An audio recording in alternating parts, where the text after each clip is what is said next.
Hello friends, ज्ञान भंडार classes में आप सभी का स्वागत है। आज हम वैदिक काल के कुछ और 20 महत्वपूर्ण प्रश्नों को इस वीडियो में डिस्कस करने वाले हैं। ये हमारा पार्ट 10 है। चलिए शुरू करते हैं बिना किसी देरी के। चलिए, आपका पहला क्वेश्चन है, वैदिक काल को कितने भागों में विभाजित किया गया है। पहला क्वेश्चन है, वैदिक काल को कितने भागों में विभाजित किया गया है। आपके ऑप्शंस हैं 1, 2, 3, 4। तो आपका आंसर है 2।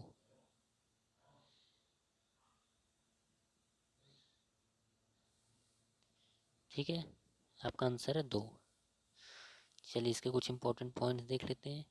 वैदिक काल को 2 भागों में विभाजित किया गया है, एक प्रारंभिक वैदिक काल और उत्तर वैदिक काल। तो आप इसको नोट कर लेना। चलिए, दूसरा क्वेश्चन, ऋग्वेद में कुल कितने सूक्त हैं। इंपॉर्टेंट क्वेश्चन है, बार बार पूछा जाता है कि ऋग्वेद में कितने सूक्त ऋग्वेद में कितने सूक्त हैं। 1000, 1000, 1001, 1010, 1028। तो आपका आंसर है 1028, ऑप्शन डी। चलिए, सूक्त के बारे में थोड़ा बहुत जान लेते हैं। ऋग्वेद में मुख्य रूप से 1028 सूक्त हैं। इन सूक्तों को 10 मंडलों में विभाजित किया गया है। तो आप इन दोनों को पॉइंट्स को नोट कर लेना।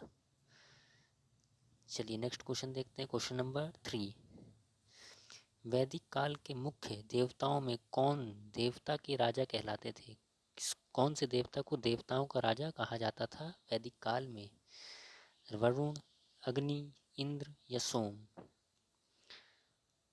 तो किसको कहा जाता था, इंद्र को कहा जाता था देवताओं का राजा। और इसके बारे में कुछ इंपॉर्टेंट पॉइंट्स जान लेते हैं। वैदिक काल में इंद्र को देवताओं का राजा कहा जाता था। इंद्र मुख्य रूप से वर्षा और वज्र के देवता माने जाते थे। ये दोनों पॉइंट्स आप नोट कर लेना। चलिए, नेक्स्ट क्वेश्चन देखते हैं। क्वेश्चन नंबर 4, वैदिक समाज में शिक्षा प्राप्त करने के लिए किस प्रणाली का उपयोग किया जाता था। विश्वविद्यालय प्रणाली, गुरुकुल प्रणाली, ऑनलाइन शिक्षा या व्यक्तिगत शिक्षा। तो वैदिक समाज में शिक्षा प्राप्त करने के लिए किस प्रणाली का उपयोग किया जाता था, गुरुकुल प्रणाली का किया जाता था उपयोग। तो गुरुकुल प्रणाली पूर्व काल में वैदिक समाज में चलती थी। तो आप इसको नोट कर लेना। चलिए, नेक्स्ट क्वेश्चन, क्वेश्चन नंबर 5, उत्तर वैदिक काल में किस सामाजिक प्रथा को सबसे कठोर बनाया गया था।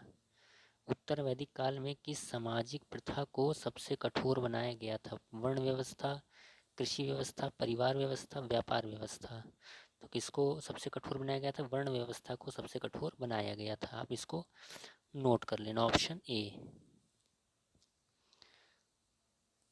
चलिए, इसके बारे में थोड़ा जान लेते हैं। उत्तर वैदिक काल में वर्ण व्यवस्था 4 भागों में विभाजित थी। कौन कौन सी थी, ब्राह्मण, जो पुजारी थे उनको ब्राह्मण की श्रेणी में रखा जाता था।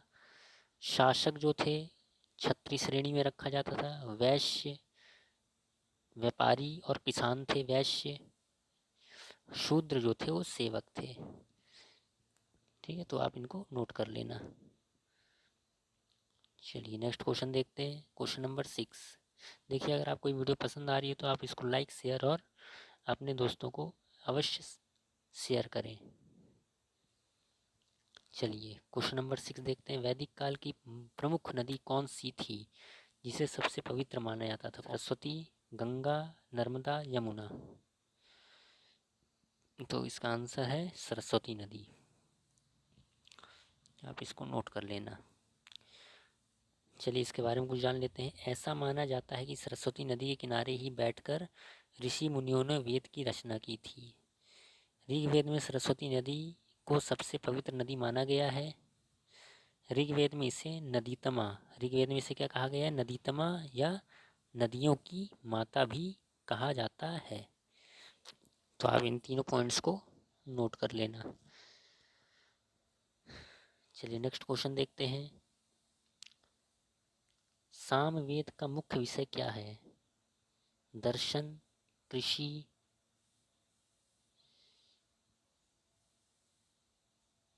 संगीत, युद्ध। तो क्या है? संगीत है इसका, ऑप्शन सी सही है। चलिए क्वेश्चन नंबर 8 देखते हैं।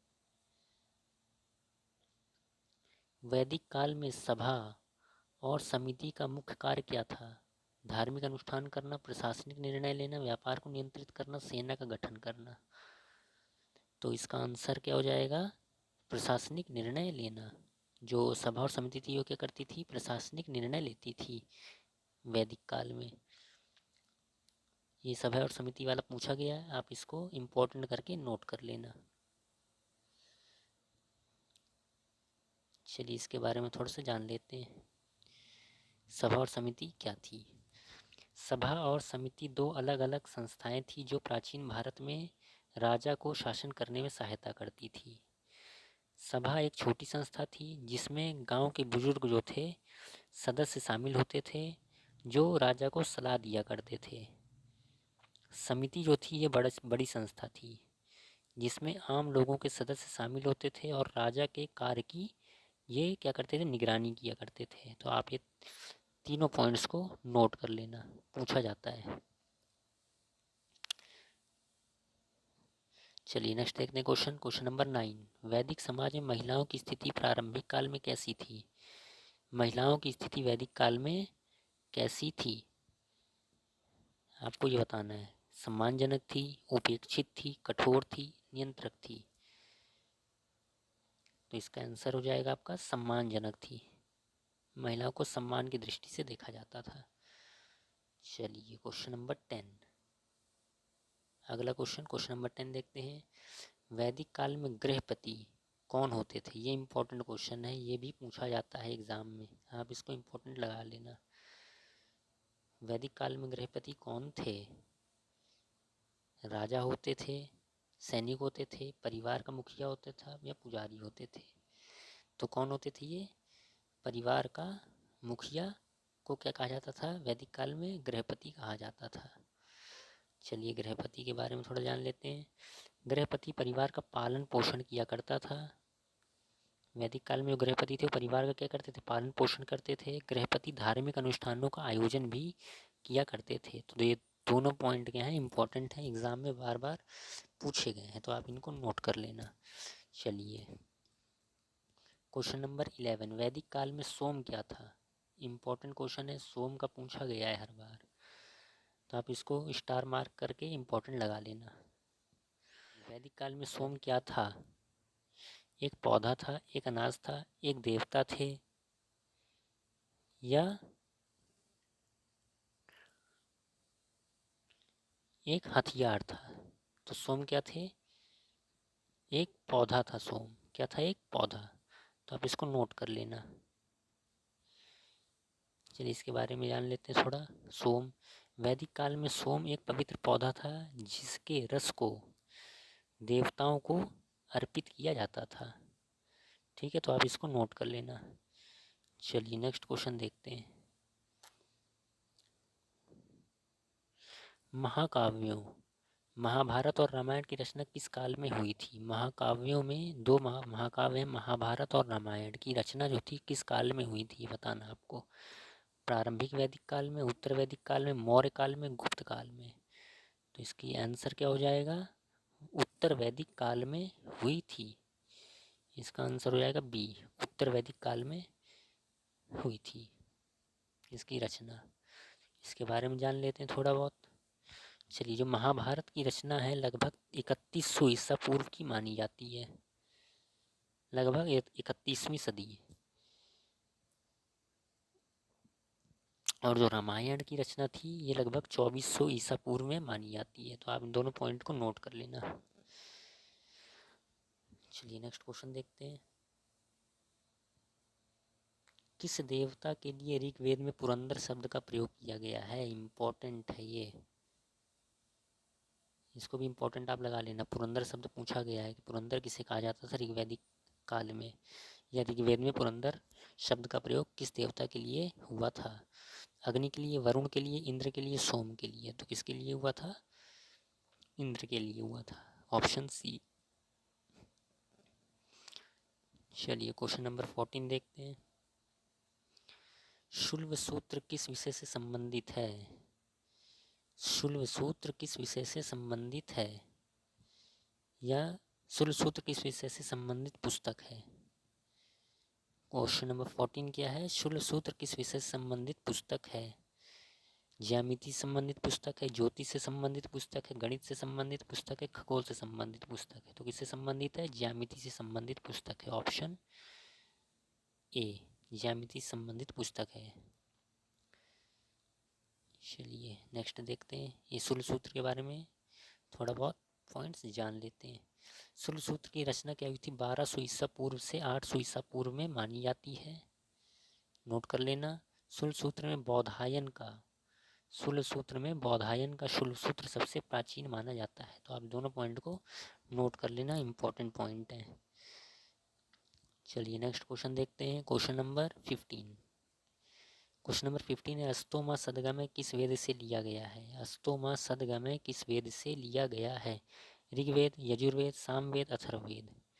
इसका आंसर क्या हो जाएगा? ऋग्वेद से अस्तोमा सदगमय लिया गया है। ये भी इम्पोर्टेंट क्वेश्चन है, इसको भी आप मार्क लगा लेना।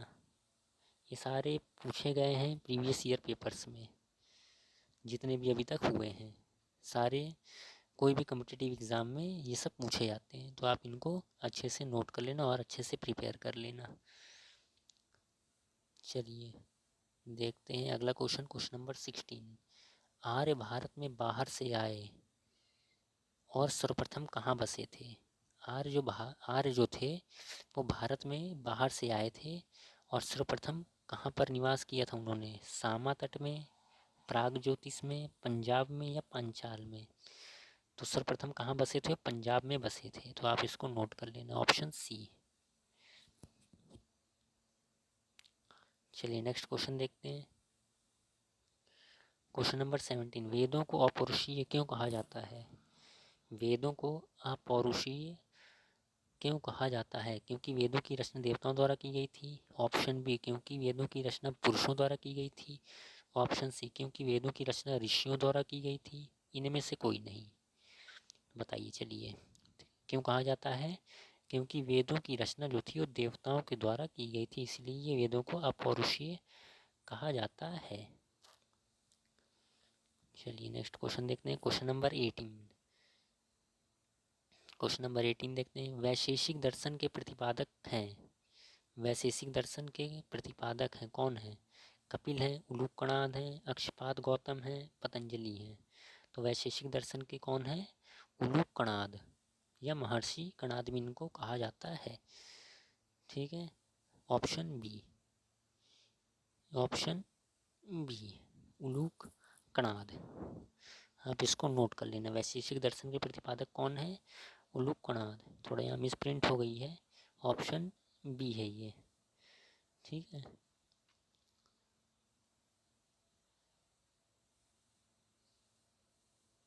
चलिए थोड़ा दर्शन के बारे में जान लेते हैं। ये दर्शन और इनके प्रतिपादक हम हर बार पूछे जाते हैं एग्जाम में, तो आप इसको अच्छे से नोट कर लेना। भारतीय दर्शन शास्त्र में 6 प्रमुख दर्शनों का उल्लेख किया गया है। सबसे पहले न्याय, उसके बाद वैशेषिक दर्शन, फिर सांख्य दर्शन, फिर योग दर्शन, फिर मीमांसा दर्शन, फिर वेदांत दर्शन। तो न्याय दर्शन के जो प्रतिपादक हैं ये कौन है? महर्षि गौतम। प्रतिपादक पूछे जाते हैं। न्याय दर्शन के प्रतिपादक कौन थे? महर्षि गौतम थे। वैशेषिक दर्शन के प्रतिपादक कौन थे? महर्षि कणाद थे। सांख्य दर्शन के प्रतिपादक कौन थे? कपिल थे। योग दर्शन के प्रतिपादक महर्षि पतंजलि थे। मीमांसा दर्शन के प्रतिपादक महर्षि जैमिनी थे। और वेदांत दर्शन के प्रतिपादक बादरायण थे। तो आप इनको अच्छे से नोट कर लेना, ये पूछे जाते हैं, इम्पोर्टेंट हैं, ये सारे दर्शन पूछे जाते हैं एग्ज़ाम में, इनके प्रतिपादक भी पूछे जाते हैं। तो आप इनको अच्छे से नोट कर लेना। चलिए question number 19, second last question है ये। क्वेश्चन नंबर 19 देखते हैं। मीमांसा या पूर्व मीमांसा दर्शन के प्रतिपादक हैं। मीमांसा या पूर्व मीमांसा दर्शन के प्रतिपादक कौन हैं? कपिल है, बादरायण है, जैमिनी है, पतंजलि है। तो मीमांसा या पूर्व मीमांसा के जो दर्शन के प्रतिपादक हैं वो कौन है? जैमिनी है। कौन है? जैमिनी। आप इसको नोट कर लेना। चलिए क्वेश्चन नंबर 20 देखते हैं। वेदांत, वेदांत या उत्तर मीमांसा दर्शन के प्रतिपादक कौन है? जैमिनी है, बादरायण है, कपिल है, गौतम है। तो कौन है? बादरायण है। ऑप्शन बी बादरायण है। वेदांत या उत्तर मीमांसा दर्शन के प्रतिपादक कौन थे? बादरायण थे। तो ये था हमारा पार्ट 10। पार्ट 11 भी वैदिक काल का वैदिक काल में एक और कुछ प्रश्न रह गए हैं। वैदिक काल के कुछ और प्रश्न रह गए हैं जो हम अगले पार्ट में डिस्कस करेंगे। ये हमारा पार्ट 10 था। अगर ये पार्ट आपको पसंद आया है तो आप इसको लाइक, शेयर और दोस्तों को सब्सक्राइब करना न भूलें। Thank you. मिलते हैं अगली वीडियो में।